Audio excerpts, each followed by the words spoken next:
Welcome back to the Bejeweled Podcast, the podcast that's probably going to take a bit more of a slow burner because someone didn't watch Pokemon Presents. I'm sorry, I'm just trying to avoid spoilers. I'm Joel, I'm the Epic 121, and if you couldn't tell, it's a brand new mic. And I'm Gyozak, and even though I'm not into Pokemon, I'm the one that watched the Pokemon Presents. Paradoxical, I dare say. Ladies and gentlemen, welcome to episode 38 of the Bejeweled Podcast. As I continue my year-long hiatus from daily content, it doesn't mean I can't talk about games. It's not always all work and no play, because I'm not a dull boy. But that's it.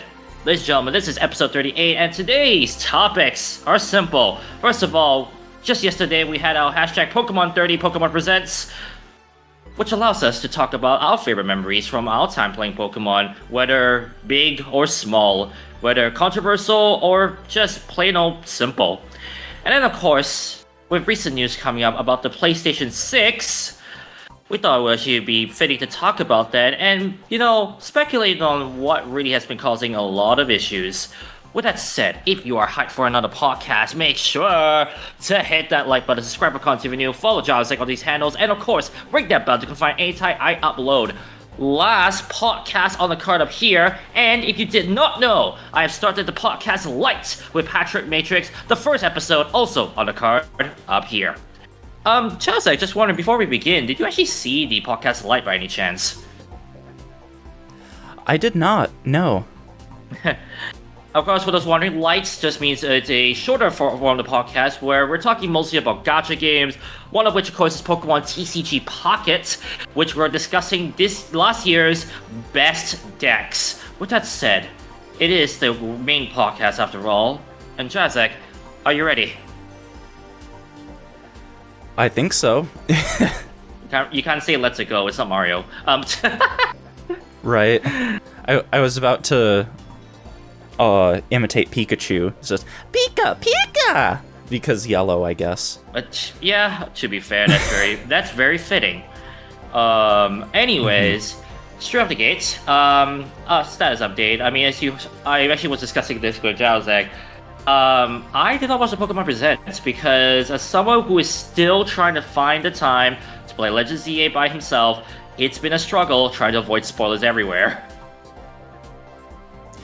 Yeah, it's definitely fair. Like, there have been, like, a number of games that I've played through, like, after launch, and it's like, I just completely shield myself from social media just completely to remain unspoiled until I, like, reach certain points in the game. So it's like, I understand, because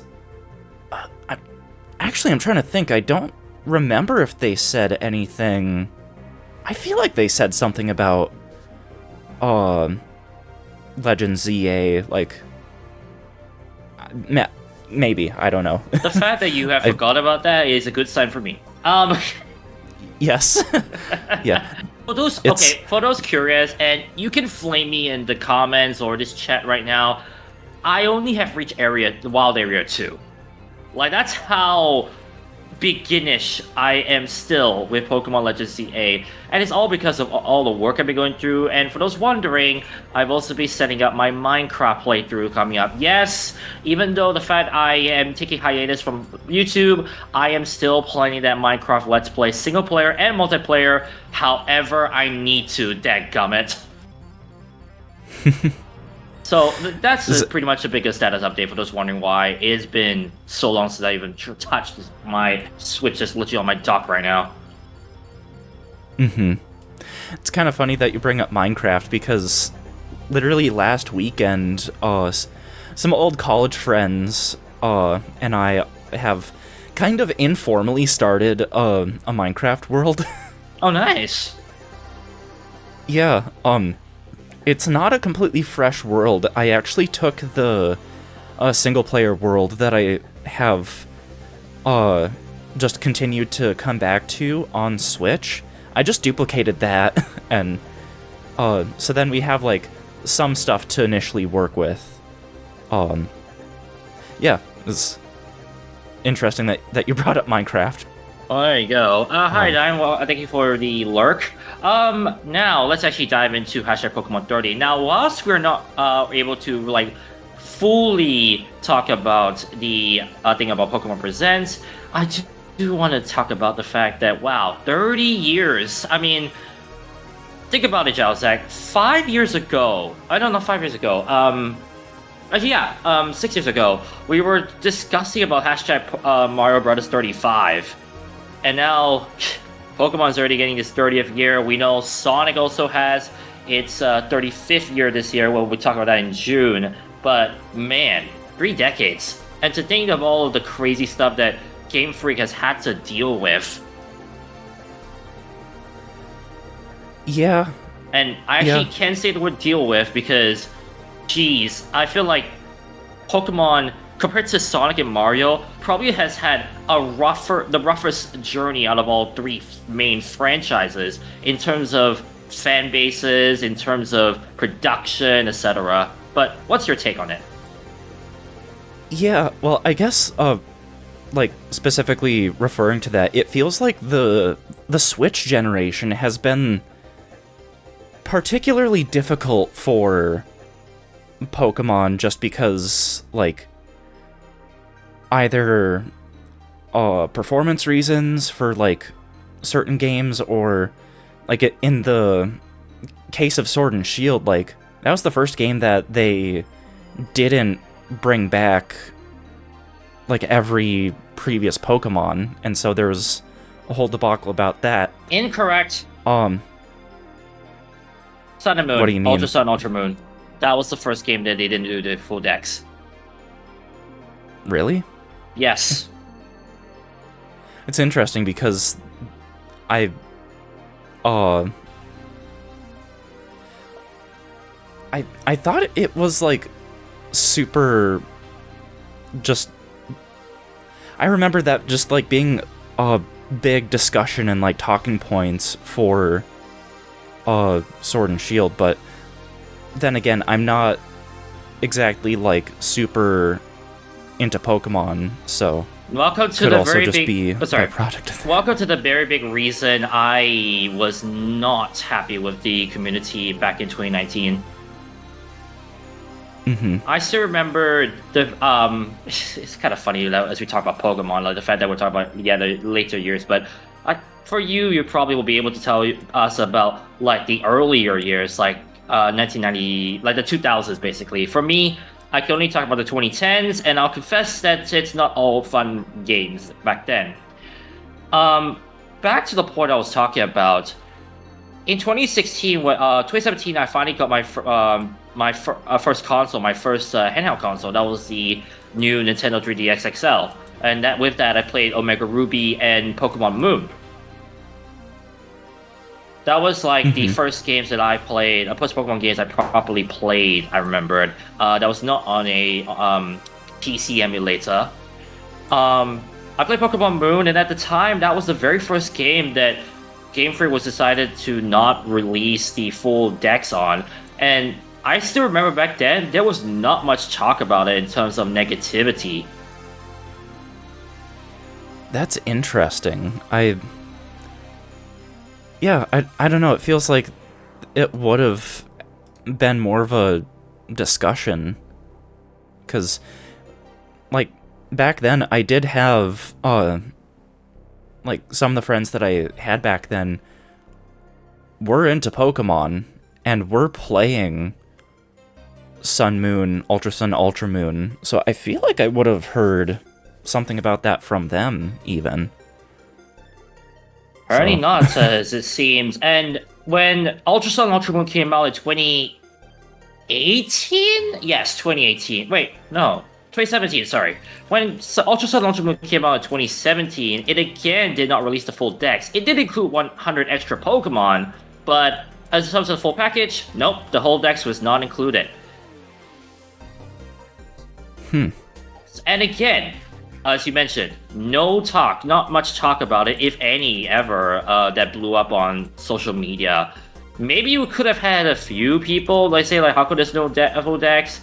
But ultimately, if you're talking about the full package in terms of reaction-wise, there wasn't really much much to talk about in terms of backlash. Saying like, oh, what did they do? This is the dumbest idea ever. No, there really wasn't. And I still remember the time when I got that game. Ultra Sun Ultra Moon was the last game I needed to play to finish up doing all the generations. Like the time I remember my Black 2 White 2 was the last game I had to finish up all the games at the time before Ultra Sun Ultra Moon came out. Mm-hmm. And again, as I mentioned, I didn't really see much of social media and saying like, oh, this was a bad idea. And also, anything, they said that Ultra Sun Ultra Moon was an enhancement of Sun and Moon, and Ultra Sun Ultra Moon actually ended up becoming a very popular 3DS game, let alone being the last 3DS game, of course, for the Pokemon series, a Pokemon franchise.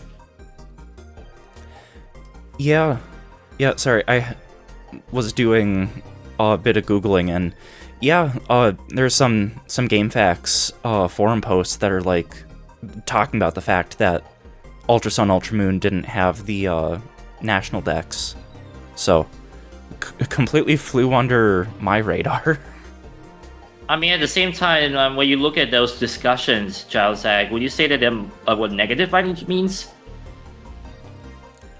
Do take into account that the comments should be about 2016, 2017, because you can't really take the comments now bias. Right. Yeah, so this is from, again, a GameFAQs forum post, and I saw someone say specifically, National Dex is a hassle and tedious chore to fill. Good riddance to that trash. LOL, complaining over dumb National Dex. So, like, some people actually were glad about that, because it means that it's not as difficult to, I guess, like, complete the decks. So. Yeah, at the time, we already had, like, 809 Pokemon in total after Generation 7. And that was including Meltan and Melmetal, which were both prominent in Pokemon Let's Go Pikachu, Let's Go Eevee. Correct. And it just felt like, yeah, it's true. Like, I will confess that knowing that Omega Ruby, Alpha Sapphire, and X and Y required you to get, like, almost like the full decks in order to, well, beat the game and get the Shiny Charm. Oh, I will agree with those people saying that, yeah, good riddance to that feature. I will admit, as much as I am a collectivist, there's just some things that are not really worth collecting, and the Pokédex at later stages of Pokemon was one of them. Yeah, especially once it gets to be, like, that large of a number. It's kind of surprised that they didn't start doing that sooner. Just brings up one word. Why? Anyways, flash forward to 2019, and I will confess, this was where I had my first depression period. I wouldn't say it was actually full-on depression where I was diagnosed with it, but it was most of the fact that I had a mentality of like, okay, I'm done with this world. To set the context, January that year, it was a very bad month for me, because I had a very bad fallout with an ex-friend of mine, to where I didn't realize his intentions versus my intentions in terms of our friendship, and it just all fell apart. It was to the point that I will confess this is the first time actually saying proper, there may or may not have been a bit of police intervention. Oh, okay. February was no much better because I fell sick the entire month. Mm-hmm. And it really did not help with my mental psyche. That the fact that I was like, I was on the weather that almost the entire month, I would say. I think it was like the third or start of fourth week that I was finally better. But yeah. Then in March, it was not only just the Pokemon situation that happened, which we'll talk about in a moment, but it was also the fallout of one of the biggest Twitch/YouTube groups in history that also like caused a lot of downward spirals for me. Now, granted, I was a naive boy at the time, still at the age of 21, And let's just say I didn't really understand, like, how people are, or how people can be, basically. But I was so attached to the group for so many years, and to find out about the allegations, all of the stuff, was definitely not the nicest thing to have to hear about after all that have gone through. And I'll just say this right now. I'll just gonna publicly say this right now. I am making a video about that very soon, like voicing out, like, my history with this group and like how it has affected me, both positively, admittedly, and negatively. Okay. So I thought I would just bring it up. Last thing that really was the negative cherry on the cake was the Pokemon situation. I was very aware of Ultra Sun, Ultra Moon, and Sun and Moon, Gen 7, basically, let's put it that way. Not including the whole decks. And as I said, as we talked about before, there was not much backlash. There was not much talk about saying, oh, this is a bad decision. Flash forward to Sword and Shield, and being the first Pokemon games on the Switch, and I believe it was the Nintendo company, I think one of the producers of the game, outwardly saying that Sword and Shield will not contain the full Pokédex. And that was where all the backlash started. And trust me, at that time, after all that I'd gone through, I was so finished with life. I was just thinking to myself, are you kidding me, people? Like, you realize to yourself, like, the actual positives of, like, not having a actual dex. Yes, we know it's a more powerful system, but how do you expect it to add all 891 Pokemon into a game? I think you know where this is going. I think so, yeah. At the time, it was, the outcry was so bad to where I pretty much just left out life entirely. Like, that's the best way I could put it. I was so done. April, I remember, I posted something on Facebook saying, like, you know what, screw 2019. It was that bad. I fell into a lull of where I just didn't care about doing anything properly. I remember I was very lackluster with my own university studies, which I probably shouldn't have done, but honestly, it was that bad of a lull that I fell into. Then in June, that was when I finally bought my first Switch. Imagine, being depressed can make you buy games. I mean, I haven't, not to sidetrack, but when I got my first Switch, I was dealing with, like, a bunch of, crap myself, so, kind of similar, kind of, maybe. At least I know that I'm not alone in this kind of situation. But yeah, I still remember it as well. Like, I was so done to the point where I actually finished Pokemon Sword and Shield, I'm not kidding, within a month. Fast forward to now, it's like, man, I can't even finish a first part of a game in like 6 months. Oh, 4 months, I should say. Like, that's just how bad it was, like, mentally for me. I mean, in due time, I did pick myself back up, but boy, that period, I'll admit, was the only dark period I had in terms of my Pokemon experience. Otherwise, on a more positive note, geez, Pokemon has been pretty good, I'll be honest. Yeah. Now, as I mentioned, you, if I'm not mistaken, had a much more extensive history of Pokemon, because I only bloomed up in 2014, right after my middle school studies. I was just wondering about you in terms of your experience. Yeah, I guess maybe not, like, extensive, but,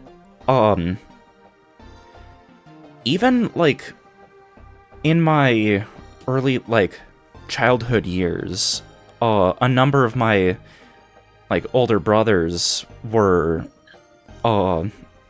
fairly, like, frequently playing Pokemon, and we have, like, a very specific set of cousins who are just as into games as we were. By we, I mean my two youngest brothers and I'm the youngest in the family. And I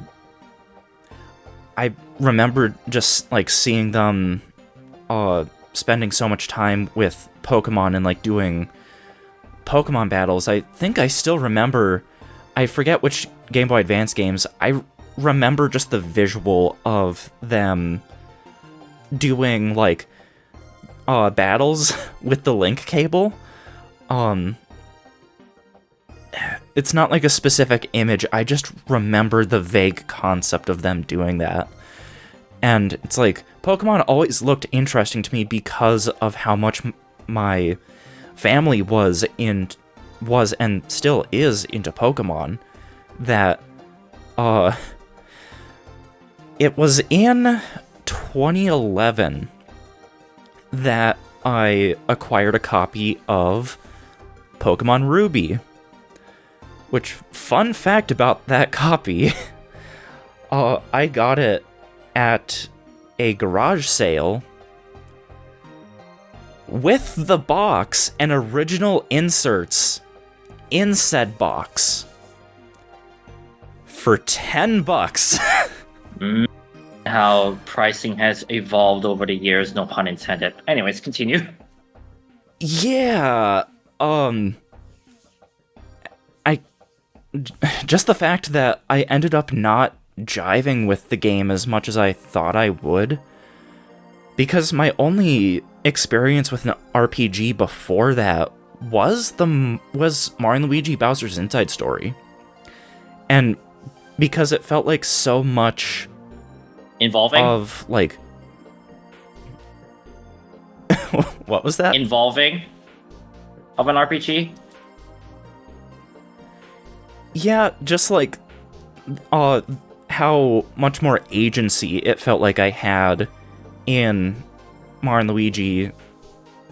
Just that not being present in Pokemon, and then I tried the Denpa Men. They came by wave, and again, that is very much like a traditional RPG. Like a JRPG. Oh, Denpa Man, okay. Yeah, it was like Pokemon Go before Pokemon Go, because you actually had to catch your party members with the 3DS's camera. Sounds like a Yokai Watch IMO, but yeah, continue. Yeah, kind of. Yeah, I ended up giving that copy of Ruby to one of my older brothers who is into Pokemon. I don't know if he still has that copy or not. I don't care if he does. I think I think he's mostly just turned to, like, emulating stuff anyways. But yeah, it's like I've always felt like more of an observer of Pokemon than an actual participant. Because of that, I've legitimately been considering, like, actually trying a Pokemon game again. I don't know if that would be like Fire Red Leaf Green, that was just released on Switch, and Switch 2 the day that we're recording this. Or do I perhaps play one of the more modern games? I'm not exactly sure. I mean, but suffice it to say, I've been considering giving Pokemon an honest to goodness, like, second try. I mean, we could do a Let's Play together if you want. I haven't touched that game in so long myself. Which game specifically? I mean, just Fire Red Leaf Green straight up. Huh. And that was also the game perhaps. that I will admit I had a very, like, sparkly enhancement to, but I'll explain that in a moment. But yeah, It's interesting. I mean, that's kind of why I wanted to get your view on it, because I was mostly a player, but as you mentioned, you're mostly an observer. But it's kind of interesting to see, like, your perspective on it, nonetheless. That, you know, how you've seen your relatives been playing that a lot, and then you got kind of try to get in the bug, but he couldn't. because he didn't feel as like engaged compared to other RPGs. I mean, that's all right. Each to their own. Mm-hmm. And then ultimately now with hashtag Pokemon 30, we see that kind of change. I don't want to say the E word again out of necessity, but you know what I mean. We see that kind of change throughout like your mentality towards like maybe potentially giving it a second shot. Yeah, like I think that's a byproduct of just the fact that over the course of the Switch's life, I have been able to like broaden the just different genres that I've tried for the first time, or just different games that like younger me wouldn't have cared about whatsoever. To the point where I haven't been working on it lately because I've been I recorded a video like last week talking about my thoughts on the Switch 2 games that I have played last year. It's gonna be like probably end run time of like 40 minutes, but after that, one of the other videos that I want to work on is like kind of singing the praises of the original Switch. One of those things being the fact that it's allowed me to experience not just more like Nintendo games that I've seen and heard about growing up and finally getting to like try them myself, but also like other third-party games that I've both legacy and more like recent third-party games of varying genres that I probably wouldn't have given a actual like chance with before. And so I think with all of that like experience and everything, I think that's kind of driving me back specifically to Pokemon, just to see like, okay, how do I actually feel about these games now? And that's that makes sense. And that's always a nice thing when I see people trying to give games a second chance. I mean, that was kind of me when I started on YouTube, as I said before, like wanting to finally dive into franchises that I've kind of put off for so long. I was like, you know what? Let me give it a second chance. And actually, I kind of like it. Mm-hmm. So that's quite nice to see. Anyways, on my end, as a player, I'll admit, the very first times I've kind of understood about Pokemon was actually back in 2003 through my brother. Because he had a full-fledged copy of Pokemon Yellow, the cartridge, on the Game Boy Color. Okay. So he himself was able to play. I kind of saw bits and pieces now and then, inclusive of Indigo Plateau, him getting to the Hall of Fame. I remember that as well to an extent. He also collected Pokemon cards, although my parents were not necessarily supportive of that at the time. So he kind of kept them in secret. The only reason I knew about it was because I lived in the same room as him for so long until he moved out. So was he just like spending a lot of money on them, or? I mean, heaven knows how much money he did spend on it, but he definitely was collecting a few of the cards at a time.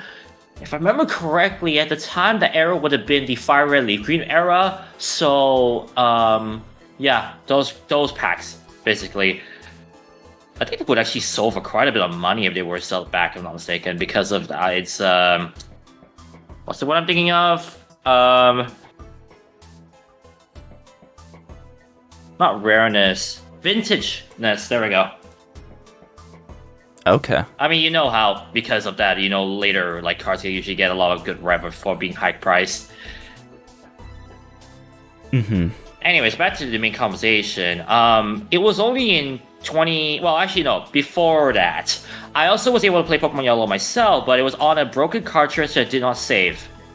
Okay, no, that's a lie. It did save, but it's just that it often does not save because it was a 28-in-1 game pack. Oh, one of those like bootleg multi-carts. Yeah, I mean, you say bootleg, I still got to play a ton of games. In fact, that was where I got to finally beat my first game, and that was Super Mario Land. Nice. So, I mean, that there is always a positive with such bootleg consoles. Cartridges, sorry. Let me see here. Then in 2014, after I finished middle school, secondary school for those in my country, we got to finish. I got to finally play the games outright. Generation 1, Generation 2, Generation 3, because my brother, who actually was the first one to have a Game Boy Advance emulator, this is gonna be nostalgic, the VVA.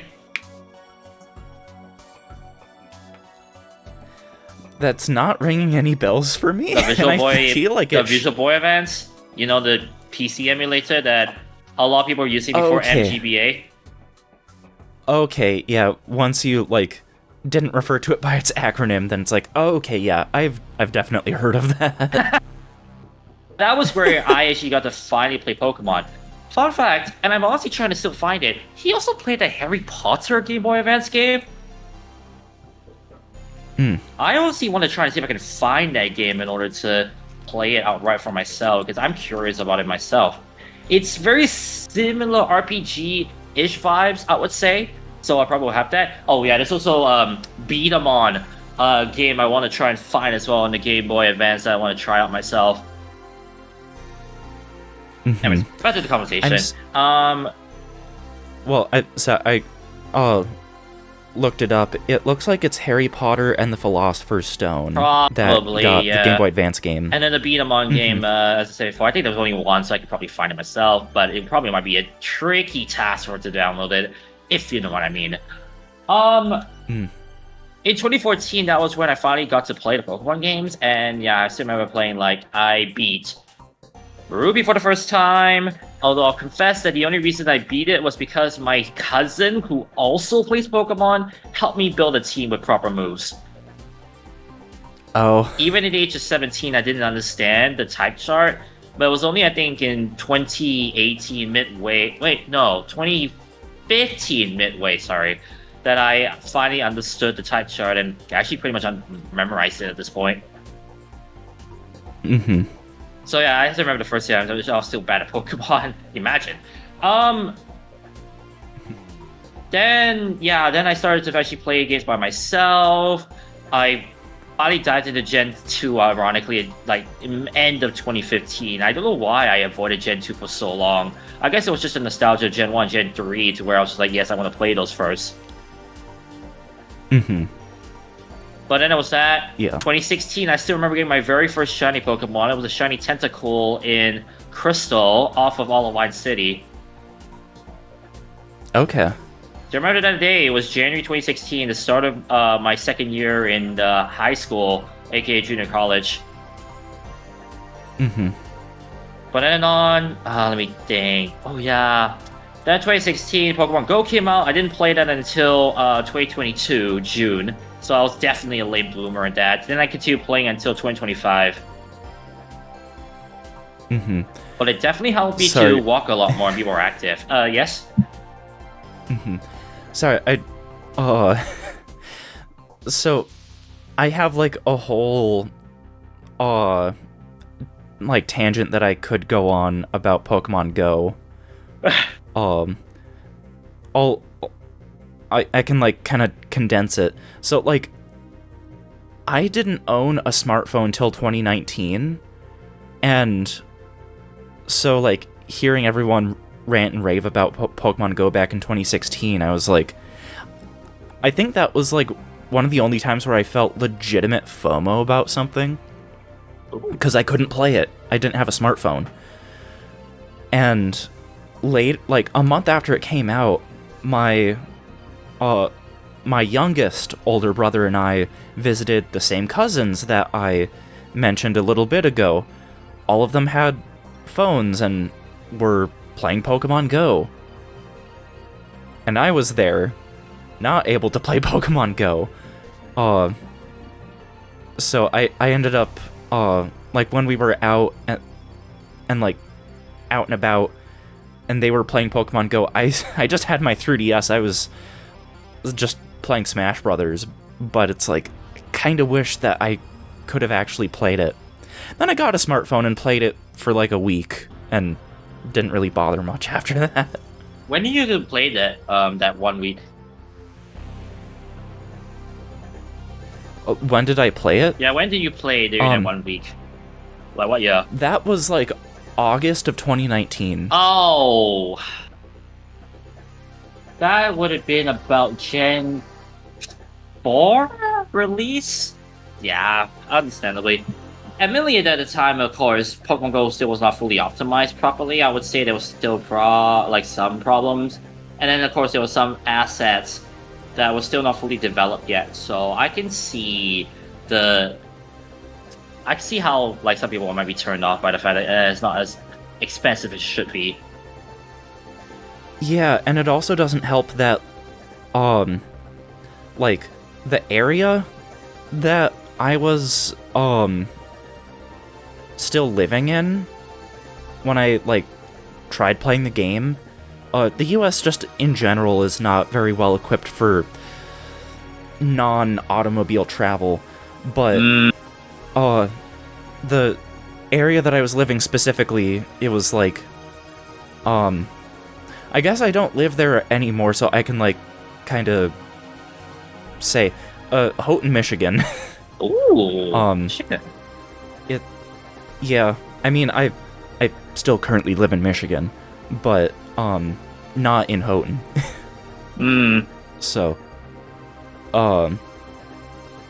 yeah, well, I guess, specifically I was living in Dollar Bay, but I was, like, I was playing Pokemon Go in Houghton because, that's where, like, my classes and job were located, and where there was also any sort of cell signal.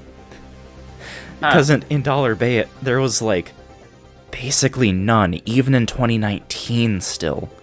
And I even, like, visited Dollar Bay within the past, like, couple months, and the cell signal there is still kind of spotty. Like, we are in 2026, what is this lack of infrastructure? That's beside the point.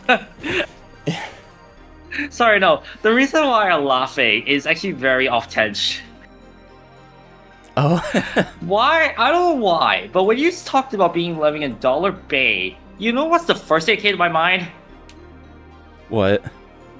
Cream. The rap song Cream. Because, like, Cream get the money, dollar, dollar bill, y'all. And then, for some reason in my head, I just went dollar, dollar bay, y'all. Don't ask why. Okay, ladies and gentlemen, my mind goes weird ways. Anyways. Yeah. It's just the Upper Peninsula of Michigan in general is, like, it is, like, rather secluded in general from, like, the rest of the US. It's... Yeah, it's... I've been thinking about that specifically because it, for, like, potentially, talking about it in, like, a video at some point, just, like... Despite the fact that the UP is rather secluded and, like, very rural, there's still a lot of people in the area that play games. Despite, again, the area being rural and very focused on, like, outdoor activities, a lot of people in the area play games. So, yeah. Beside the point. Yeah, and then I remembered, what was the tension that we're on now? Jeez Louise.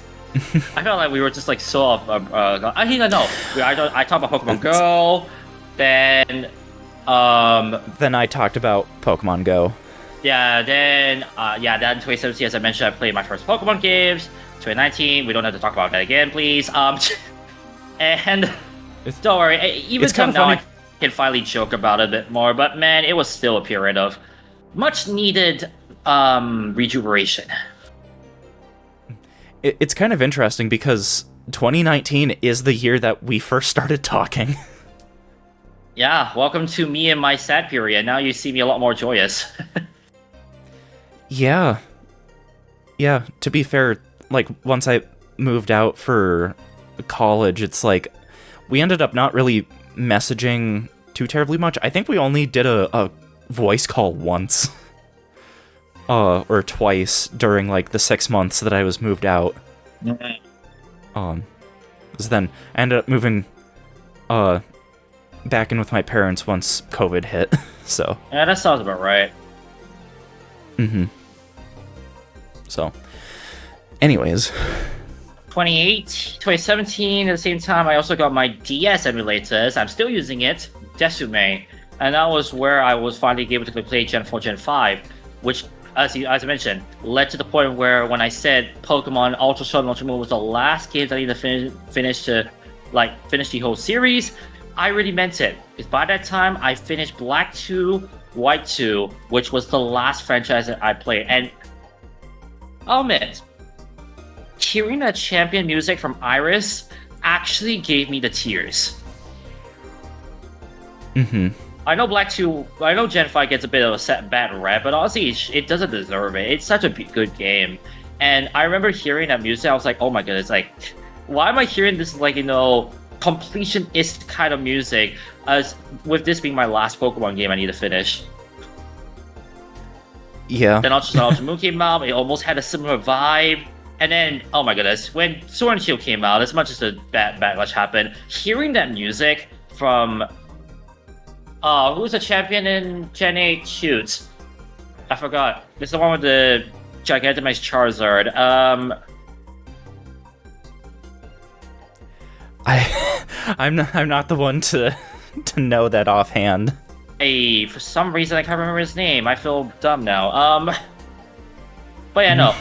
Hearing that music, I still remember. I was like, oh my goodness! Like, here's like a bit of a spoiler for you, Josh. I just had it up. The champion music in Gen 8, Sword and Shield, takes excerpts from the Hall of Fame music. Yeah, you hear. Okay. So hearing that, I mean, it's also relevant to the story, but it's also very, like, nostalgic feeling, like, oh my goodness, you're about to actually win and, like, finish up. And being the first Pokemon game I played where I finally was able to catch up with the series, boy, that felt... I had chills hearing that music. Yeah. Then, yeah, it's, like, all kind of coming together. Yeah, it pretty much came together. Then COVID happened. 2021 was when Brilliant Diamond Shining Pearl came up. That was honestly a fine period, honestly. I was still trying to find my first job. I was streaming a lot, as you haven't already known, Jowzak. And then 2022, that was when Scarlet and Violet came out. And I'll be honest, and this is probably going to make some people jealous, even with a regular Switch that I bought in 2019, I never faced a single game crash. That's, like, really just fascinating because it felt like anything that I saw online about Scarlet and Violet, it was just the fact that it was, like, just super broken, like, really buggy, but then there were also people that just never encountered that whatsoever. Yeah. It's definitely a mixed bag, and even I have zero clue how others are lagging so badly. Like, for me, it was I didn't really face many, if not ever, any lag issues. It's just very interesting because Scarlet and Violet were some of the games that got, like, day one patches for the Switch 2, and they run at, like, a rock-solid 60 FPS. Oh, dude. There have been videos, I think Pulse Effects being one of the Pokemon speedrunners at the time, who once held, fun fact, the Pokemon Moon record. He himself had made a video talking about how Scarlet and Violet records have been shattered ever since Switch 2 came out. That's what I've heard as well, is just because the system is capable of processing so much more at once, it's drastically cut down on run times. Oh wait, Pulse Effects, love you, buddy. Been watching Patrol Pokemon, that's why I know you. And yeah, Discover came out. Then the Legends series came out, of course, amidst all of that, which I have not played. I actually have Legends Arceus in my cupboard right now, but I just have not touched it because I want to play ZA first.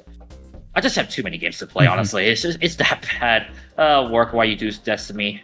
Oh wait, it's work. Why am I not surprised? Yeah. That's kind of what work ends up doing. Yep. Anyways, yeah, that kind of was my expensive on remembrance of like Pokemon. Of course, in terms of favorite Pokemons, this is gonna be raise some eyebrows, but for those who already know me, but that's like Gardevoir is always my favorite Pokemon. But the only reason for this is because of the team that I set up for Emerald. I still remember after my cousin helped me with Ruby, Emerald was the very first Pokemon game I probably played like without needing help. And honestly, for a Psychic type, this Pokemon does have a lot of moves in its arsenal, to the point where I really liked it. Nice. And then the story, the lore behind that Pokemon is also quite charming as well. The fact that it protects its own trainer no matter what. Like it's such a nice kind of tale. When you see like his main story, and it's just sad knowing how the community kind of twists it negatively. If that makes sense. That's the best way I could put it without being too deep. Yeah, I mean, there, like, a piece of merch that was released at one point were, like, maybe not life-size, but just, like, large plushes of Pokemon, and when people saw that one of them was of Gardevoir, the jokes just kind of wrote themselves. It's like, okay. For me, I just looked at it, I was like, oh my god, I can actually have a, like someone next to you or something like that, just like rest on it. It's so cute though, looking at it. I'll confess this, I'm actually trying to find someone to help me buy it.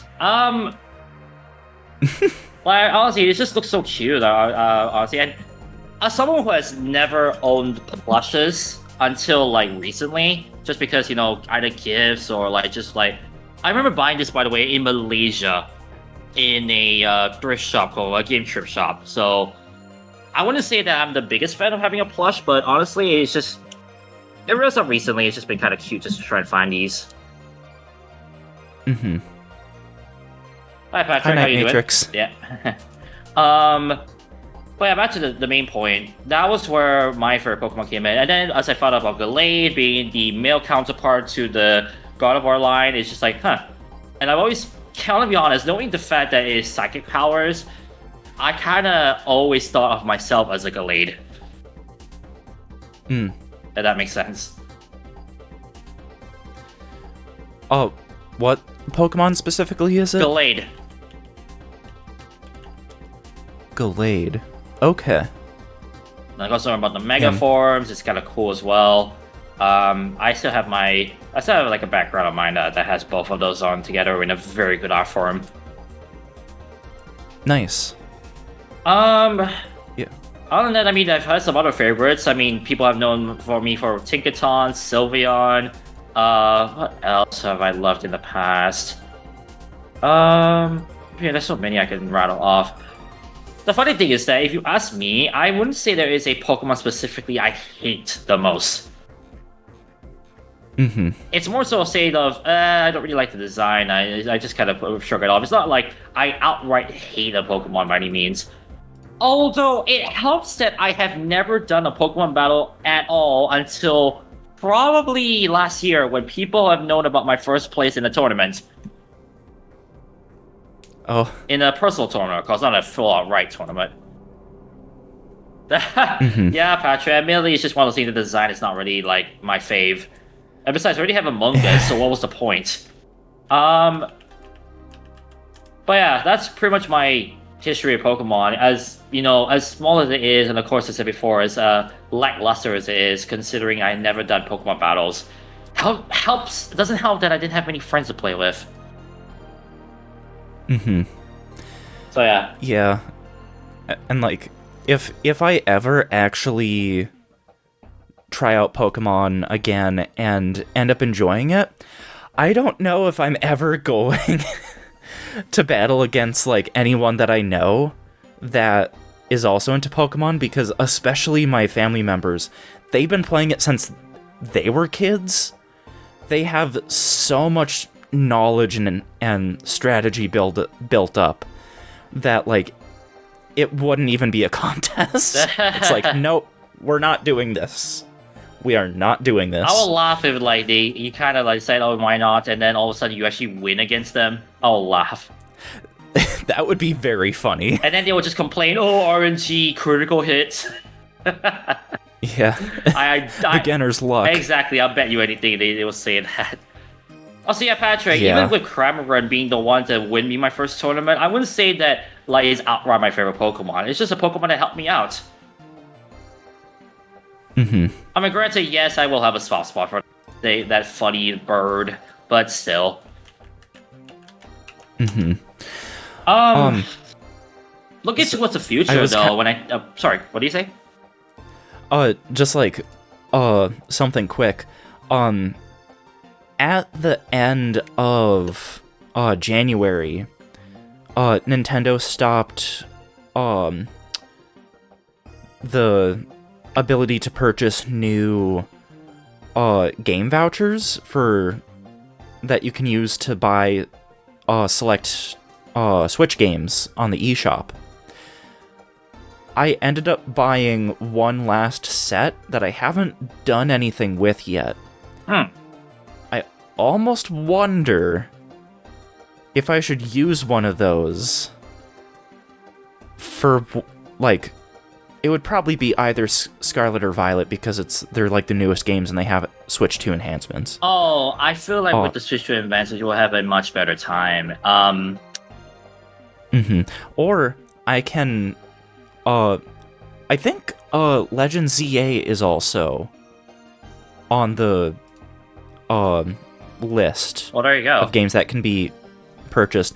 Even though it would be the original Switch version, I can use the voucher for that, and then just still pay $10 for the upgrade, so I'm still getting the Switch 2 edition for $60 instead of $70. Yeah, that could be true. Well, we'll see. Yeah. We'll see what happens. I mean, you can update me on it anytime you are. When you're to plan to buy that, so that'll be interesting to see what your final decision will be on that. Yeah, even though I have like all of the original Pokemon games up to like the DS games on my Steam Deck, I am aware that like the modern Pokemon games, especially on Switch, have a bunch of quality of life features that, like, as I've been kind of watching some streams today of people playing the re-releases of Fire Red Leaf Green, it's like, oh, there's like kind of not quite EXP share, and the PC is only accessible at like are they called Poke Centers? The spots where like you go to heal your Pokemon. Yes, Pokemon Centers. Okay. It's like apparently you have like easier accessibility to your PC in like the modern games. So it's like, okay, I feel like if there are enough like quality of life features that they've implemented since like the DS games, maybe I should just get one of the modern games. You can actually get to see and appreciate also the evolution. There we go again. Between like the features. Just have a counter at this point. I mean, to be fair, it's just I didn't want to say it out because I knew for a fact that word would easily be a pun throughout this entire conversation of Pokemon #Pokemon 30. So the fact that was only the second time is like, okay, good. Also, Patrick, I'm going to make a bold prediction because I have seen that Pokemon Winds and Waves is a thing. Let me guess. Okay. Okay, sorry, I had stuff related to that I was kind of holding back. So, okay, you know about the new games. Okay, here's the thing. I know about the names. I don't know about the features. I have one question for you, Jonathan, and I'll allow you to answer it. Is there a new typing? As far as I know, they have not announced a new type. Okay, never mind then. Reason why is that, I mean, people have always been... okay. You know what? I just realized I have yet to talk about fan games and ROM hacks when it comes to Pokemon history. But yeah, you know, finally leading to that, I'll just say this. Ever since the cease and desist that happened with Pokemon Prism, people have always speculated, oh, could they be trying to hide a new type that they want to release?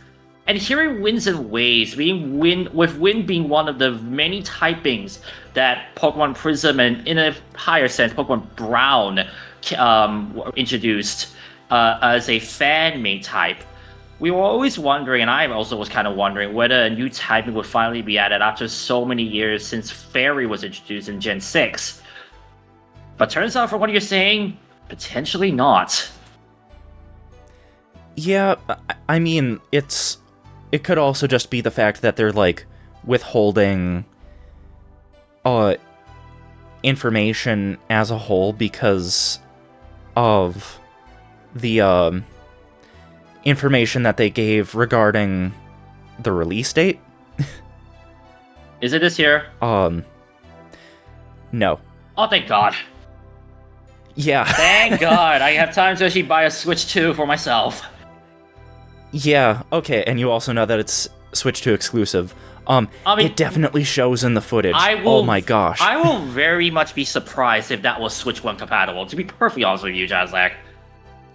Yeah, it's like when I guess, like, somewhat related to that, given the fact that it's exclusive to Switch 2 and coming out next year, the pattern that I picked up on of when Pokemon has made the generational leap to new hardware is still on the table, meaning that it's very much still possible we see a Switch 2 Lite next year. Anyways. Let's not forget that this is the 10th generation of Pokemon, Jarzak. Mm-hmm. So you have a lot of catching up to do. Yeah. The nice thing, I'll say this right now. If you do indeed buy Pokemon Scarlet and Violet, you will be accustomed to pretty much a lot, and I mean a lot, of Pokemon throughout 9 generations. Because whilst the full Pokedex is not in, I can tell you right now, you experience out of 1,025, probably about 800 Pokemon in total. Oh. So you will get a chance to catch up heavily if you were to buy Scarlet and Violet with the DLC passes. Mm-hmm. Yeah, and, like, I guess it's not an absolute guarantee that I'm gonna play them, it's just I'm very heavily considering, I mean, like, giving them I would a say shot. yes. I would say yes. Yeah. Part of me almost, like, wants to get it physical in the event that I just do not like it whatsoever, and I don't want to keep it. Anyways. I mean, yeah, Yeah. in due time we'll see the decisions. With that said, though, I can actually... I mean, now that I just brought it up, I can actually talk about it. Pokemon ROM hacks and fan games. Now, I'm going to make a bold prediction. Jazzak, you probably didn't experience a single ROM hack or fan game at all, did you? Nope. Figured Nope. as much. For me, however, it's an extensive history. Because I remembered when I first played and I watched other people play games, I remember I was touching different things like Glazed, what was it? Victory Fire and Resolution. That was another series I played. I also admit I went to the dark side of Pokemon and I played Pokemon Cops, Pokemon Outlaw, Pokemon Karusu. Please do not look those up. You will hurt your brains. That was me. You just want me to make... You just want to make me look them up more. No, please. No. Okay. I also remember doing Brown and Prism. I actually did play Pokemon Prism at one point, which was quite fun, honestly. I quite liked it, and the idea behind it. And then finally, in terms of fan games... Pokemon Insurgents. I think people have always talked about that a lot. Charles, I do not let the voices win. I remembered Insurgents being the one fan game I played a lot of. It's just sad knowing that there's not as much development of stuff recently because of all of the different things that have come up. But Suzerain, if you're watching, please, I wouldn't mind having some extra stuff just to finish up the game. You are so close, IMO. Then the bigger one was the main playthrough I did of Pokemon Unbound. And oh boy, that was... I still to this day still wonder whether Insurgents or Unbound was the better fan game I played. Like, it's still a toss-up for me.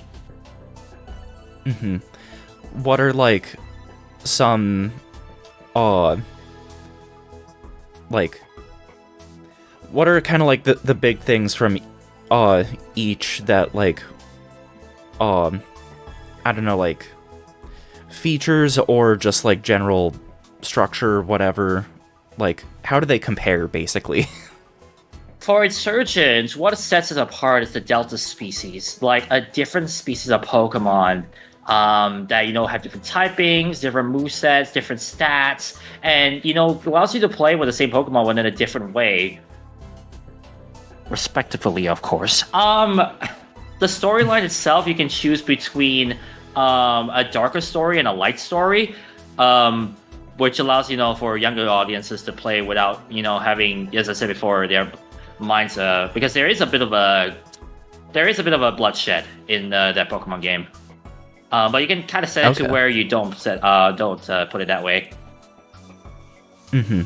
Which is nice. The features, and a very expensive story, I'll be honest. Like, for a regular Pokemon game, I feel like you can get through the 8 gyms in just like 14 episodes, especially if you play Gen 2. But for Insurgents, I still remember my playthrough, and I only got through the entire game proper after 19 episodes. And just as a reminder, those episodes consisted of 2-hour streams. So I think there is your comparison that will tell you how expansive the story is in Pokemon Insurgents. Oh, and how deep it is as well. Because I'll be honest with you, Suzerain and the team did not skip a beat when it came towards making sure that the storyline meets up with every single main character in the game. And just to put it in perspective, it's going to be a bit of a spoiler, but I'll just say it right now. Pokemon Insurgents involves 5 evil teams. Oh. Wow. So that's all I need to say in terms of knowing how expansive the story is. As for Unbound, actually no, before I even go any further, Insurgents, the number of Delta species they're in is a lot. The Pokedex itself, that includes all Gen 1 and Gen 6 Pokemon, extends out to 800 plus, if you include the Delta species. Okay. So that's a lot to catch and a lot to mess around and try your hands out with, which is quite cool. As for Unbound, however, it really is a homage to the previous games.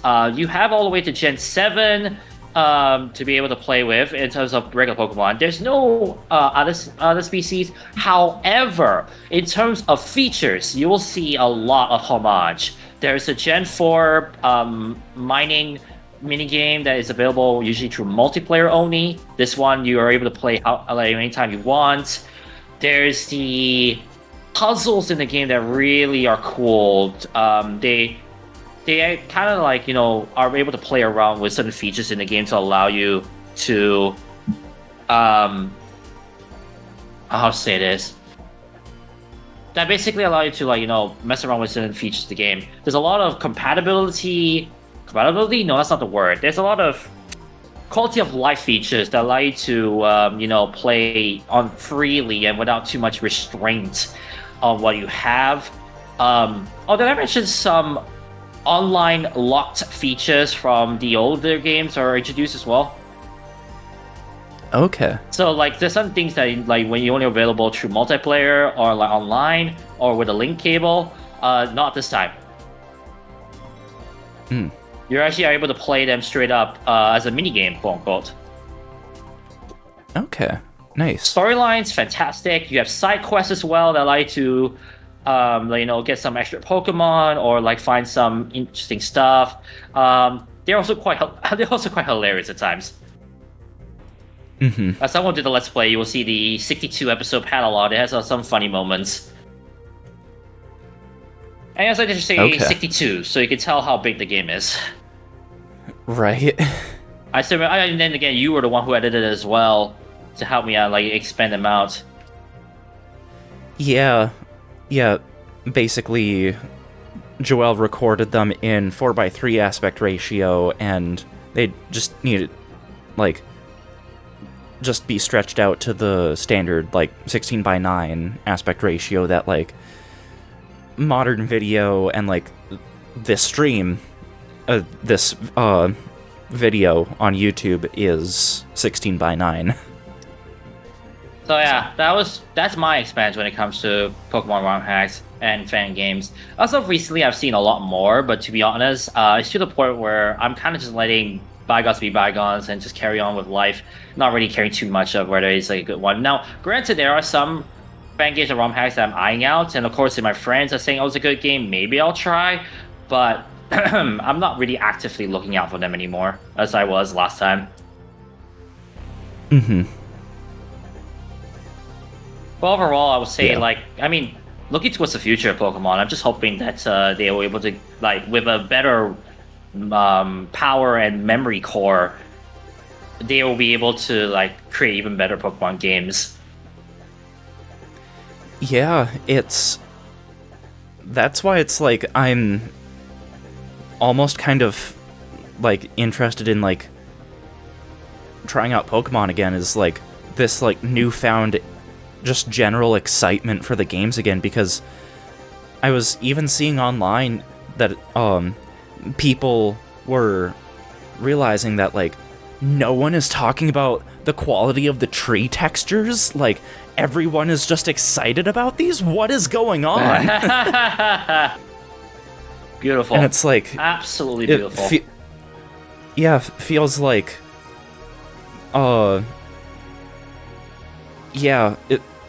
it feels like this is what this series has needed, is just better hardware for like where they want to go, what they want to do at this point with Pokemon. Yeah, exactly.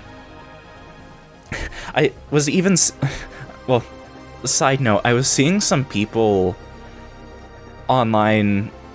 I think it was more so a case of people complaining about the fact that these are Switch 2 exclusive and not, like, a dual release, and it's like, no, like, this is a good thing, because Pokemon will no longer be bottlenecked by the hardware of the original Switch anymore. Because, like, it's almost like that was a reoccurring thing during the Switch generation. Yes. For various reasons. Yeah, no, indeed. And we're definitely looking forward to this future, and hopefully, like, we'll see even better games and better ideas as well being brought up. Speaking of being bottlenecked by hardware, oh boy, perfect segue into our next topic. I'll be perfectly honest with you all watching this. I was not expecting to find this as a topic, but thanks to Gemini, yes, I did use AI to an extent, I found out about this and realized to myself, geez, I thought GTA 6 was having a bad rep for being delayed. I did not know there was another 6 being delayed as well. Yeah, so... Go ahead, Josek. Sorry. So, there's talks about the PlayStation 6 being internally delayed. Like, of course, it's not actually announced. The PS5 is still Sony's, like, main gaming hardware. People are speculating, or there's just details pointing towards a 2029 release, which would mean that, like, or somewhere around 2029, which would mean that this would be a console generation rivaling the length of the original Switch. because 17, 18, 19, 20, 21, 22, 23, 8 years. This would be 9 if it does get extended to 2029. Oh yeah, the PS5 was introduced in 2020. I remember that. Yeah, I remember in, like, the height of, COVID lockdowns, just seeing everything about the PS5 and the Xbox Series consoles, and how for, like, the first 2 years of the PS5, no one could get their hands on a PS5 because of supply chain constraints because of the pandemic. Well, unfortunately for them, the PS5 is not the only one facing constraints. The very first point I actually wrote down to Jalzak was this. Apparently, there have been, because of the boom of AI at the time, and even till now, potentially, now granted, it is dying down to an extent, but these AI companies have been holding a lot of memory core, like, power units that Sony is needing. So it has come to the point where the prices for such power cores are actually increasing 6-fold. They are 6 times the regular price. Yeah, so it's specifically RAM that all of these AI companies have been buying up, to the point where so many companies that, like, produce RAM, they're just sold out for the year. And it's not even March. Like, yeah. So that's why the prices of specifically RAM have just gotten stupid expensive for what they are. I didn't even know that AI companies need these kind of things, I'll be honest. Yeah, so to my understanding, they specifically buy up so much RAM because it has so much faster, like, data read-write speeds compared to, like, SSDs. This is what I use for, like, mostly video editing projects. Oh, there you go. Yeah, so, like, that's why they've specifically been targeting RAM and, like, the faster RAM. Although, like, the step down RAM, like, in terms of speeds, is still being targeted. But yeah, suffice it to say, it's people say that AI is a bubble that is going to pop. It feels like it's not never gonna pop. Just feels like it's going on for longer than I think people have been anticipating. And when that happens, because so much RAM has already been essentially purchased already from these AI companies, when the whole, like, AI bubble or just industry in general starts to, like, go by the wayside, because more and more people are realizing, oh, like, there's a bunch of facets to AI that are just not good. So more and more people are being made aware of it. I imagine less people are going to be using it as time goes on. All that AI, all that RAM, excuse me, has already been pre-purchased. And when those AI companies go belly up, those manufacturers are still going to be anticipating getting that money from somewhere. So basically, it's very likely that RAM, even, like, a couple years from now, is still going to be expensive. Or expensive for what it is. Which affects things like traditional game consoles. Yeah. Yeah, even stuff Hang on, sorry. like Pardon me interjecting here. I actually want to quickly say this. I was drinking water. It also is a problem, an easy problem to understand, that when something is brought up and booms, and people start to climb onto it.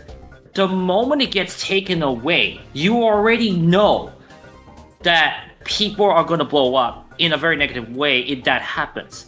You mentioned if AI probably was not going to burst bubble that will not burst.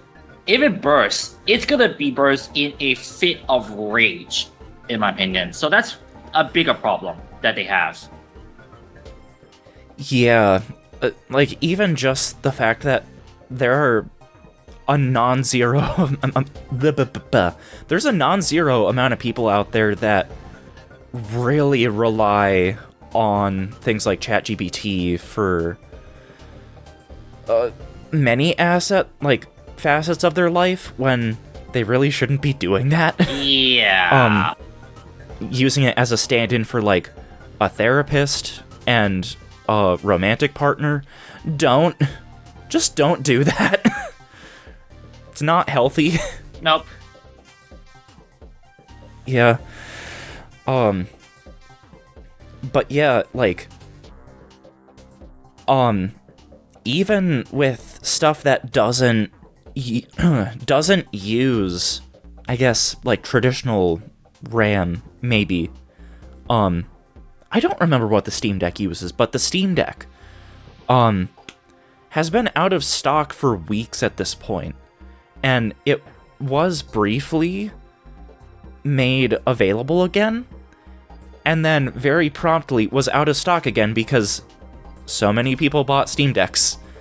Because, yeah, and that's probably also why Valve has not revealed the release date of the Steam machine yet, is because that's going to be affected by RAM being more expensive. Yeah. We're potentially seeing some consoles approach prices that will feel very uncomfortable, to say the least, to the human eye, and it's definitely worrying. It's gonna be a while before some companies wake up and realize this is not working out. They need to restart from almost like square one almost with this. Because sometimes, as we'll see as we dive deeper into the PS6, that higher technology sometimes really is just not the way we want it to be.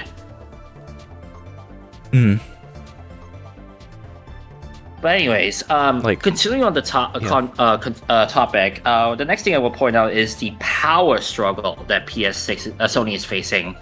Because the PS6 is looking to be 3 times the power of the PS5. Locked at 4K, 120 frames per second. Jiaozek, it's almost like we talked about this before in a previous podcast, right? Maybe. I'm kind of blanking on the specific, podcast up here if you want to know. Related to that, I guess, could you give a refresher?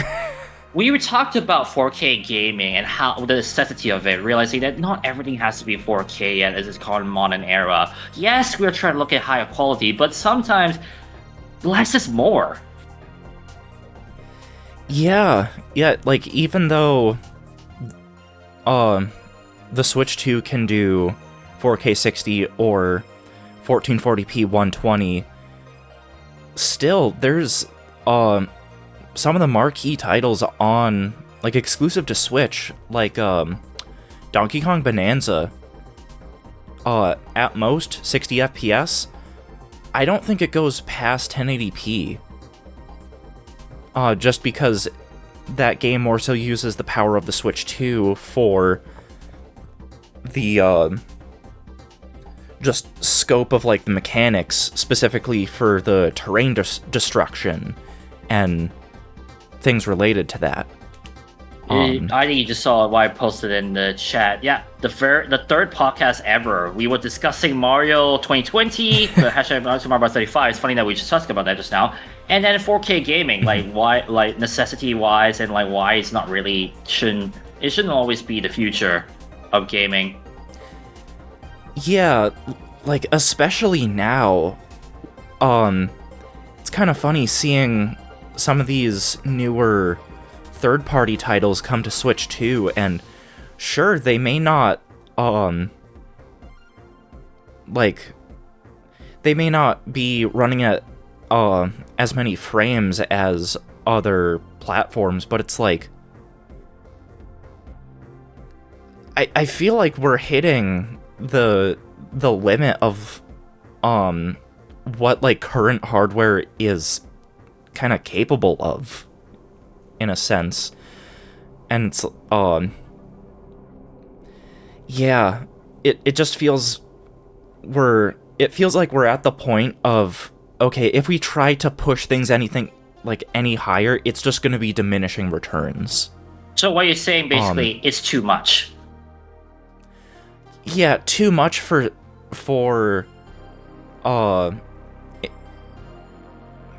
to an end that is like not going to be appreciated or like worth it for most people, basically. Yeah. No, understandably so. As you mentioned, if you want to see that conversation, you can check the podcast as I've linked. But for me, when I think about it, it's just like, man, why do we need more? Sometimes people want it simple. Like, you gotta admit, like, even for the older people, sometimes just a simple, proper game can just suffice for something as entertainment. It doesn't always have to be that high tech just to, like, please the younger audience. Right, like, it,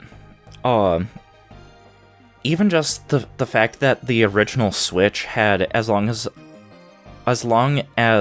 of a lifespan that it did. Geez, I'm having trouble talking. And like, even with the first party stuff that was still coming out, it was like, it didn't feel like the hardware was holding it back, except for cases like Pokemon, but beside the point. Yeah, it really just comes down to like optimization for like specific hardware, I guess. I feel like I have like vague points that like I'm kind of stringing together, but like I'm excuse me, I'm just looking at this, like 4K 120 FPS, like who outside of like the super hardcore audience is gonna care about that doesn't already own a very capable PC? Now, like, yeah, a lot of PlayStation games are on Steam, but who's to say they're not just gonna stop bringing PlayStation games to Steam at some point? I think they already have kind of been pulling back from what I've heard.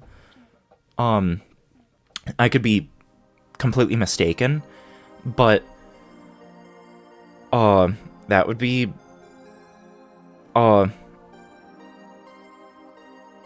yeah, just a draw of like bringing people into PlayStation, of like, oh, the PS6 yeah? Sorry to get on my mind. I was just thinking about, I was about to make the joke saying, like, people always talk about the birds and the bees, but why not people talk about the ferns and the trees? What the heck? Oh my gosh. But yeah, like, especially like, okay, tech that upscales games to 8K. Like, 4K TVs are already so good. Yeah. And also, to get the most out of a 4K TV, like, 4K TVs are larger than what TVs typically were, like 1080p, like the previous generations, because, like, higher pixel density, or just, you had more pixels to work with, so really, to get the benefit, the display has to be larger. So how much larger are 8K TVs going to be? And not to mention how much more expensive they're gonna be. Like, are people gonna even care about upgrading from a 4K to an 8K TV? Vast majority of people, I don't think they're gonna do that within the next decade. No, not especially with the money crunch, I'm gonna dare say, for some people. I say some, honestly, that constitutes a big percentage sometimes when we think about. Right, just the generally where finances and the economy are at, like the average person is not gonna care. Yeah, they have bigger fish to fry. for me, part of me is just remembering about the crazy shifts in business-wise when you look at the worldwide spectacle. That is also going to affect heavily, in my opinion, how the world will be in terms of how rich they are, quote unquote. The fact that this is also changing it prospectively is also a thing that I feel like game developers really need to realize, that sometimes we just want less, and we need less in order to afford it. Yeah. It's yeah, I don't know. It feels like the PS5 just came out. That's what it feels like. Oh dear. Because it took like so many years for them to be readily available, accessible in stores. To the point where one of my family members last year just decided, you know what, I'm gonna get a PS5. Walked into a store, bought it, no issues. And yeah, just with how much of a shortage there was of them, and how because of that, so many releases were dual generation, both on PS5 and PS4. It kind of feels like the PS5 generation, just as an observer, hasn't really fully kicked off yet. But again, I could be mistaken. At the same time, it's like when the PS6 comes out, are we going to be getting cross-gen releases for as long as the start of the PS5's lifespan with PS6? It will be very interesting to see the differences between dual generational releases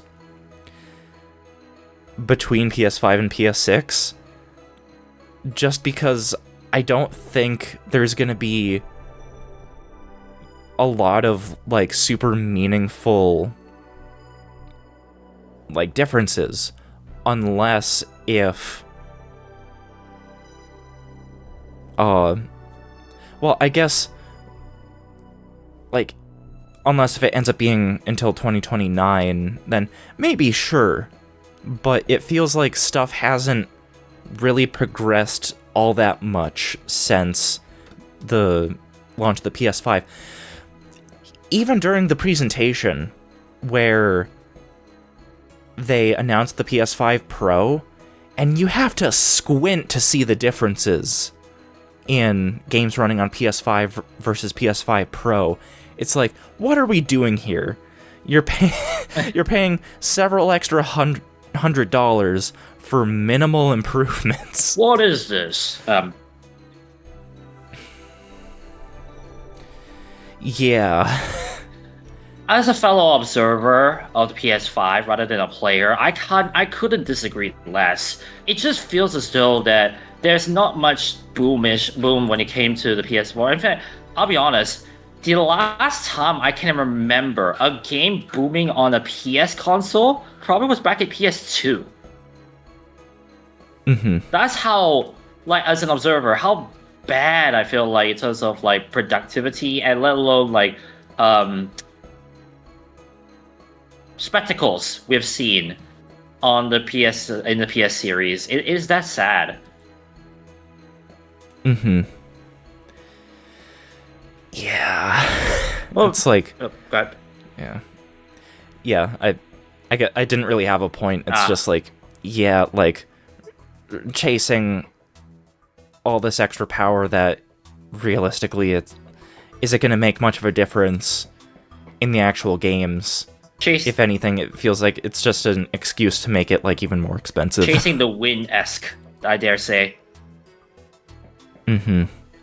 Next thing you want to talk about is apparently, besides all of this nonsense with the power, they also have a potential PS Steam Deck that's coming out.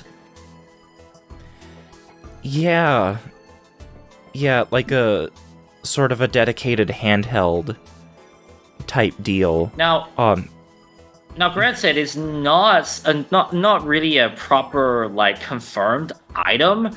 It's actually one of two theories that people have speculated due to the fact that Sony has actually publicly said that they're creating not one but two different chips.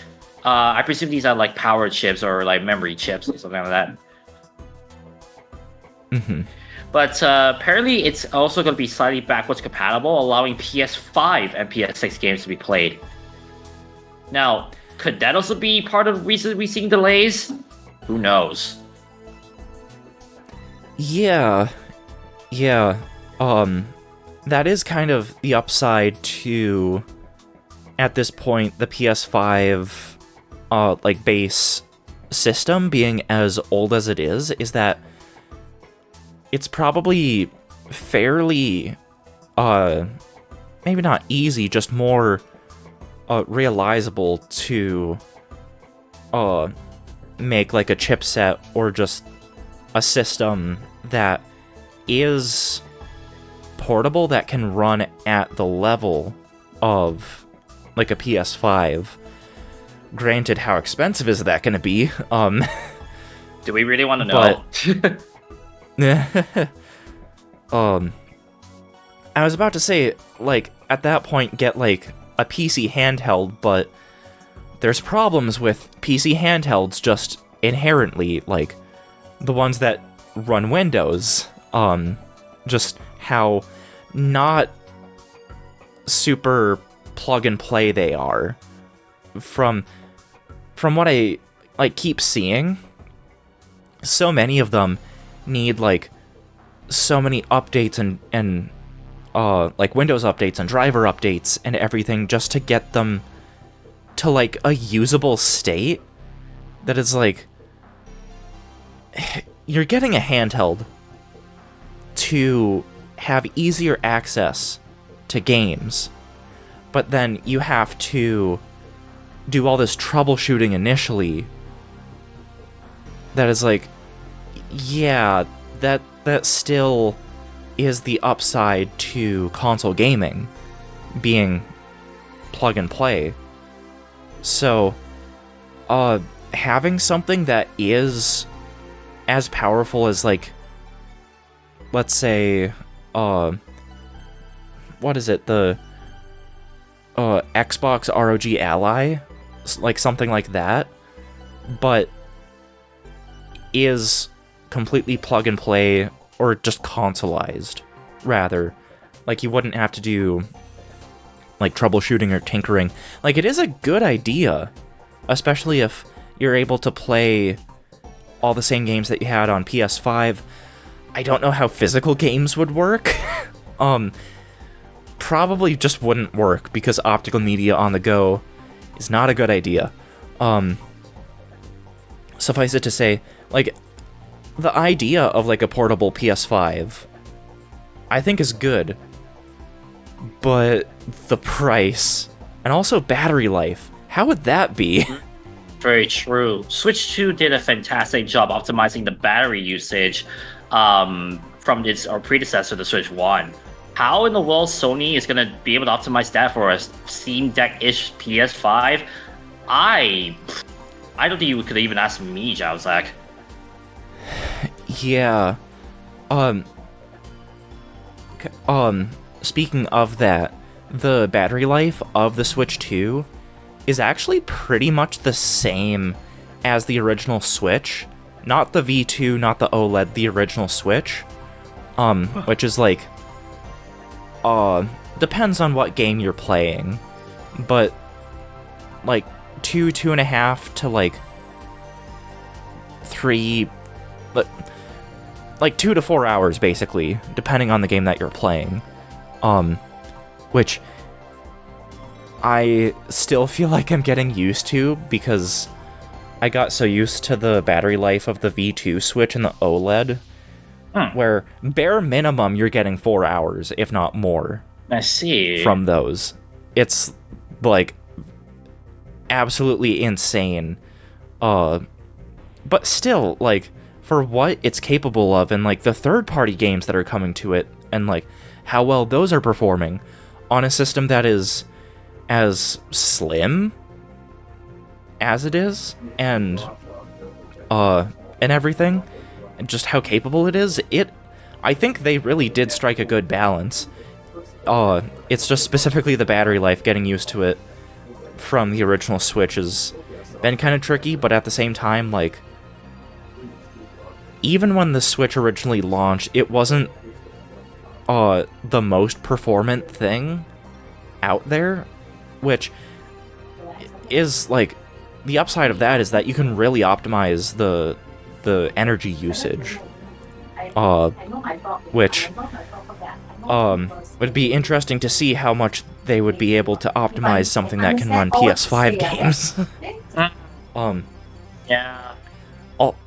Also, would they go the full clone route and make this portable PS5 be able to dock to a TV? I doubt so. But we've seen crazier stuff over the years with technology and cloning, to where, I'll be honest with you, even though I'm not sure, I would not be surprised either. Mm-hmm. Yeah, even if they just sell the device standalone with a charger and nothing else, but they still give you the option to, like, if you wanted to do that, you could get just like a USB-C hub or dongle and like use it like that with a separate DualSense controller. I feel like maybe they would still give the option of doing that, but not really emphasize it in the marketing.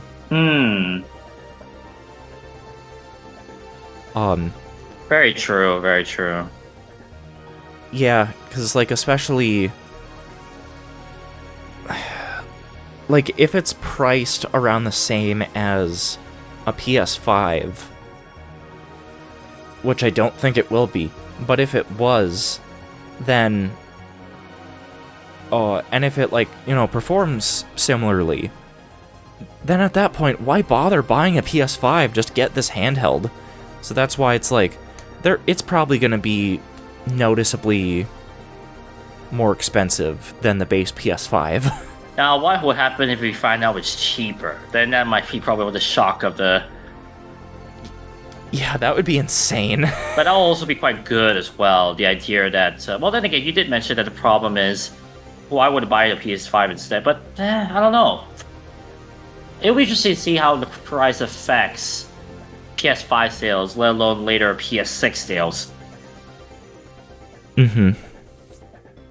But anyways, actually, one last thing I want to talk about is the backward compatibility.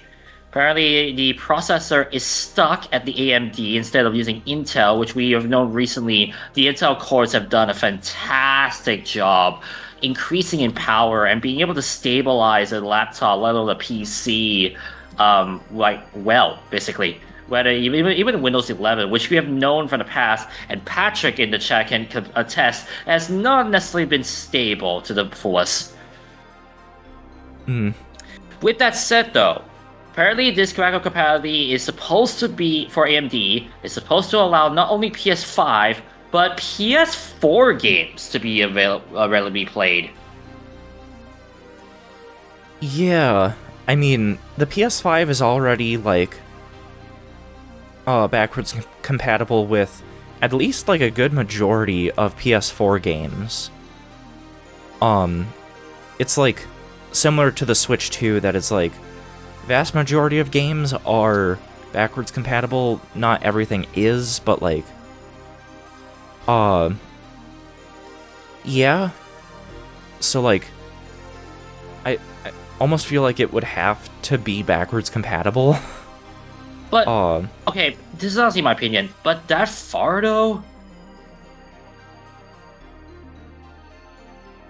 Like, what do you mean that far? I was just expecting PS5 compatibility, to be honest. Only, the fact that we're going all the way back to PS4 is just like, what? Why? I guess. Yeah, I mean, like, there's probably a number of games out there that still only have PS4 versions that haven't, like, fully been upgraded to PS5.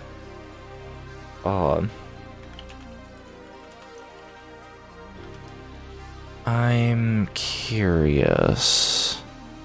Okay.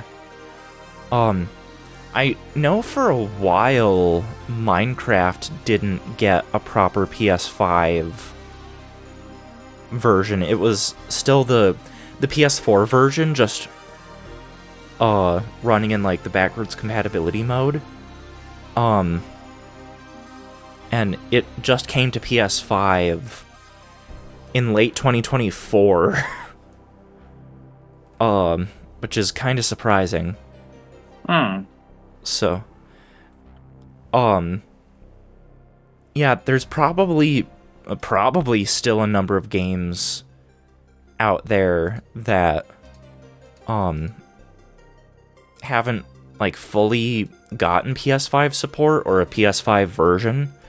I don't have any specifics, but just given the fact that Minecraft, of all games, like one of the biggest games of all time, didn't get a proper PS5 version until 4 years into the console's lifespan, like,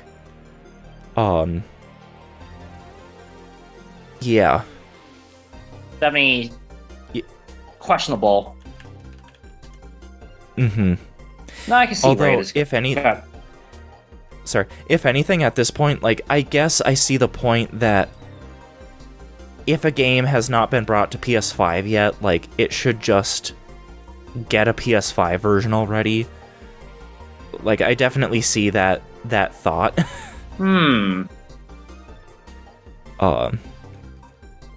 Yeah. It'll be interesting to see. I mean, I guess maybe because of the fact that it's Intel anyways, they are like, oh, okay, I guess PS4 was in, sorry, AMD, sorry. But I guess they were probably like, oh, I guess PS4 was also AMD, we can backwards compatible to that, apparently. All the more, I guess, with the delays, maybe it's a good thing that they're taking more time to ensure PS4 is fully compatible. But still, I feel like it's kind of unnecessary considering how far back the PS4 was. Like, I said PS4, like, 2014? Yeah, 2013, 2014. So it's like, man, if it was something far back, I'm surprised they are trying to make it compatible. PS4 release date, November of 2013. Oh, yeah. So... that's why when I first saw it, I was just like, why? But mainly there are reasons why, but at the same time, it just feels a bit unnecessary. Yeah. I guess at this point, like, quite a number of games have gotten PS4 or PS5 versions. So, yeah, I can see that. I guess I'm still just in the mindset of like how the Switch 2 currently is, that it's like, so much of the library is like enhanced Switch 1 games. But PS5 has been out for longer, so... I just realized an even bigger irony. Mm-hmm. Yes, we've been talking a lot about backwards compatibility, but you know what the Switch did? We're not gonna make the games backwards compatible, we're just gonna port them straight into the Switch. Mm-hmm. Which another thing about it is hilarious that they did it in a very different way. And granted, it works. Yeah. Are you talking about like, Advance Wars 1, Advance Wars 2, Luigi's Mansion 2, Luigi's Mansion technically, all of the online games, NSO, I think you know where this is going.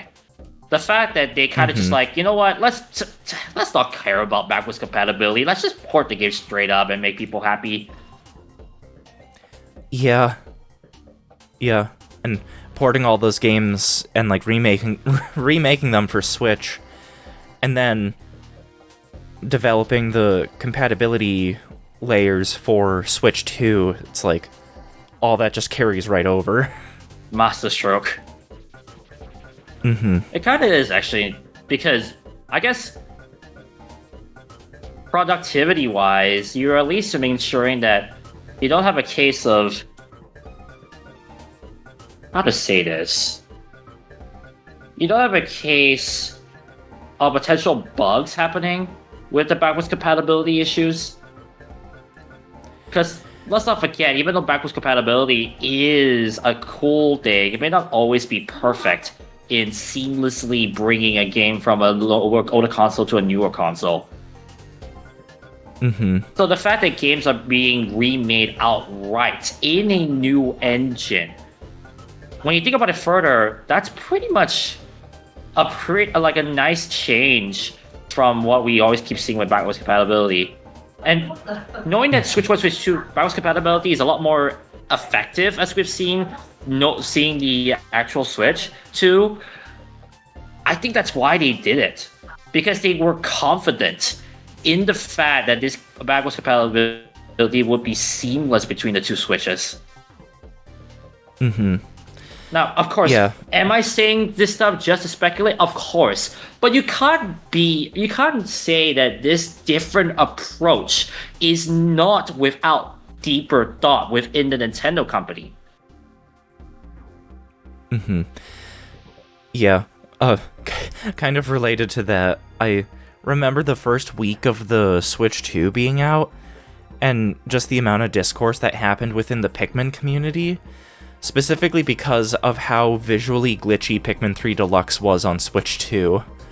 But like, that was originally a Wii U game that was like ported to Switch with like minimal, well, yeah, some like differences and tweaks and everything, but basically it was like a Wii U game running on like kind of altered to run on different hardware that is then having to go through a translation compatibility layer for another system.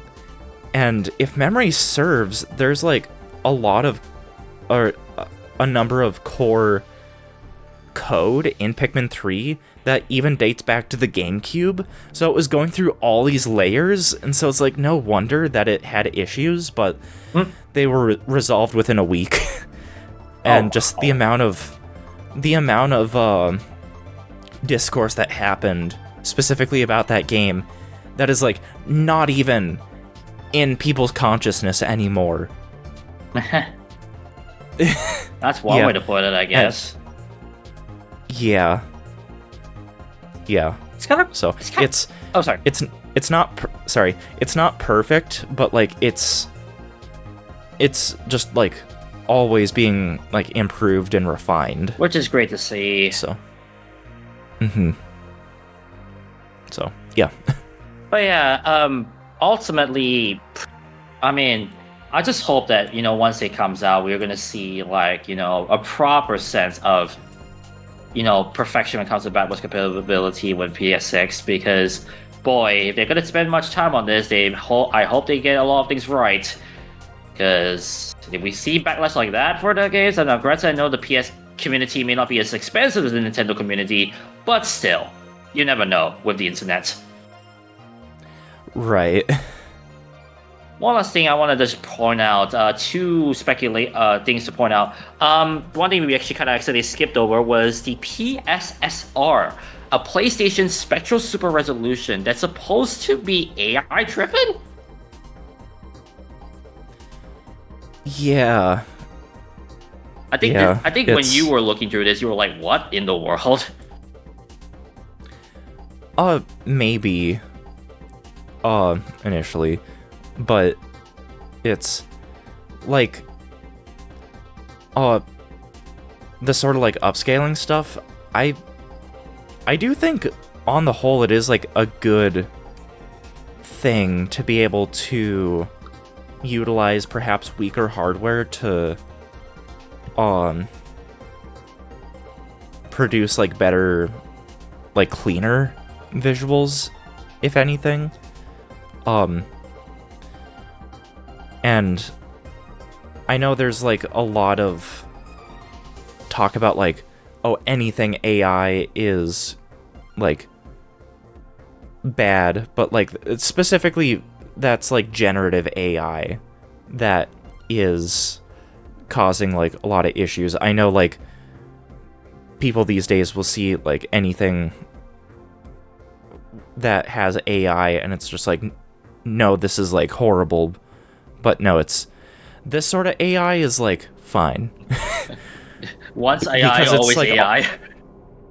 Yeah, it's like on device stuff. So it's, I mean, I think it's a fine inclusion. I'm pretty sure the Switch 2 even has something similar. It's not DLSS, is it? It's like deep learning, yeah, deep learning super sampling. Oh, And yeah, the Switch 2 does have DLSS capabilities. interesting. So, a game that runs at 1080p can use DLSS to make it look better at 4K. In, like, as an example. Okay. That's kind of cool, though. We'll see if that comes up.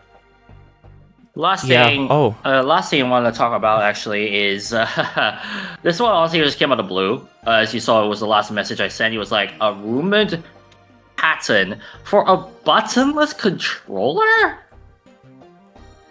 Yeah, this just seems like a bad idea. Because, like, the whole point of a controller is that you have tactile implements that, like, you don't have to look down to see, like, oh, is my finger actually on the button? No, you can feel that your finger's on the button or the stick or whatever. That's why, like, touch controls for mobile games just never feel good, is because there isn't that tactility. Granted, there also is the plus side of, like, you know, for those who are like hardcore with their controllers, that they don't like it damage it too much because it is buttonless. So you don't like have a case of a button like popping out, quote unquote, or a button like, you know, malfunctioning. I feel like with a buttonless layout, you kind of have a sense of, you know, the controller. Well, okay, I wouldn't say it feels indestructible, but it's more so the fact that you know the buttons are there, and you nothing about it. It can also be customized, considering it is buttonless. You can kind of place where the buttons you want to put on where you want. Kind of similar to how Xbox did it with their oh, what was the controller called? It was a huge controller. The adaptive controller? Yes, the adaptive Xbox One controller. I think Stephen George at one point was gifted one from Checker Conroy. Maybe, I don't remember. No, I remember that. Don't worry. For some reason, my memory goes weird Okay. paths. That would be an interesting use case, though, for a buttonless controller like this, where you wouldn't necessarily be constrained to what a traditional controller has. Like, if you had an idea for perhaps a more unorthodox control scheme, then sure, it would allow you to do that. And I guess you could use like haptics for giving like the inputs a little more tactility, but like still there would be issues with it that it's like that a traditional controller just doesn't have those issues. Part of me also realizes there's also left-handers, quote unquote, or those who do not move around with the WASD buttons, but rather with the control button, the up, down, left, right buttons. Mm-hmm. Like that actually could help as well a lot with that. Oh, even for games like Tetris, the effect. For those who rather play on the left side of the controller rather on the right side, that also could be helpful. It's almost like when you think about the NES controllers, you have the Goofy Foot controller that's upside down. Mm-hmm. So it's very similar to that in the functionality. One more thing I also like to point out is the idea of like maybe we want to set your controls. There's an interface that would light up the buttonless controller with the actual buttons, and then it allows you to customize their positions where you want to put them on the controller. Yeah, that could work. Yeah, there's definitely certain aspects that I feel like would make it just inferior to a traditional controller, but things like that, just the accessibility angle, but also like the angle that developers aren't constrained to like what a traditional controller offers. Oh no, exactly. Like, it would definitely have to be like an option and not like the only controller option for like the PS6 or whatever. That they would probably still have to offer a traditional controller, because again, going back to Nintendo, anytime they've offered a more unorthodox controller, they have also offered, on that same console generation, a traditional controller. With the Wii, you had the Wii Remote and Nunchuck, but also the classic controller, which was just a standard controller.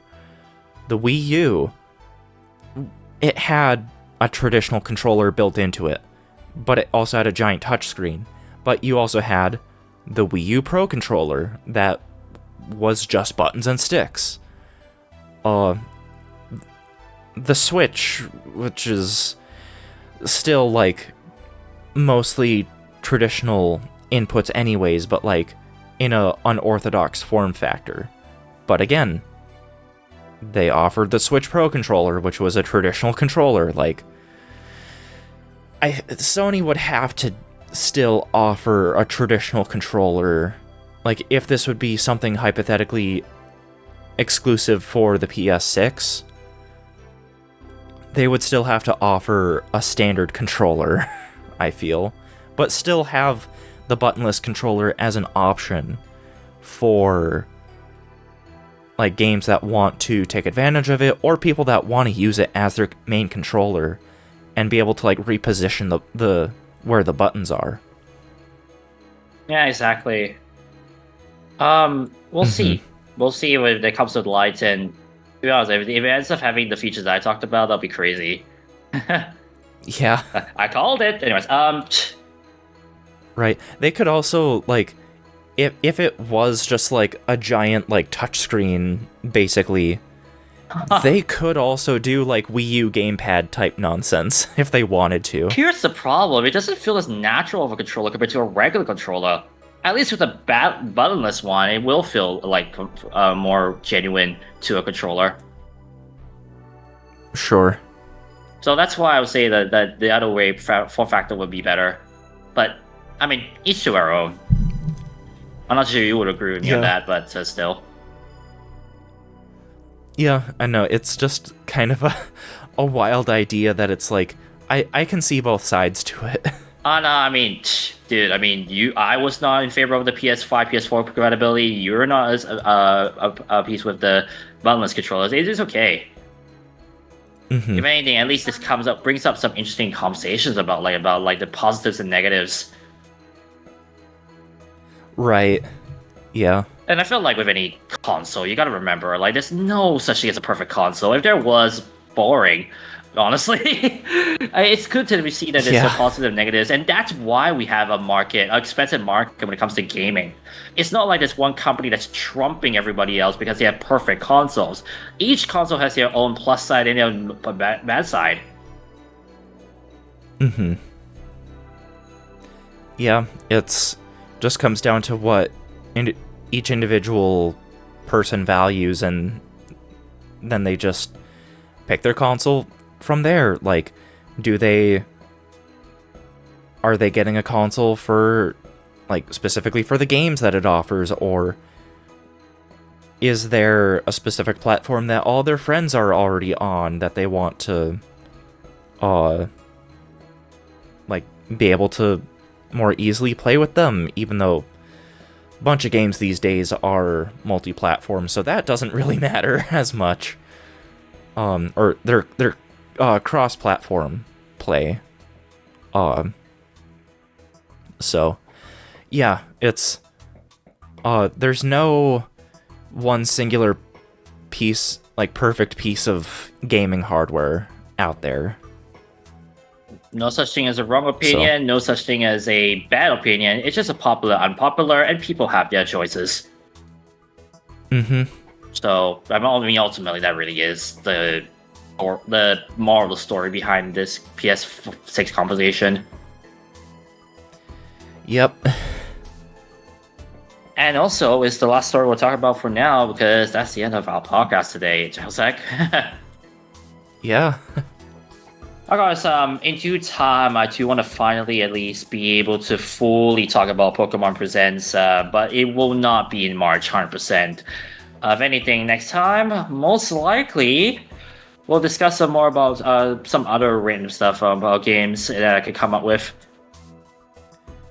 Yeah, and it's likely that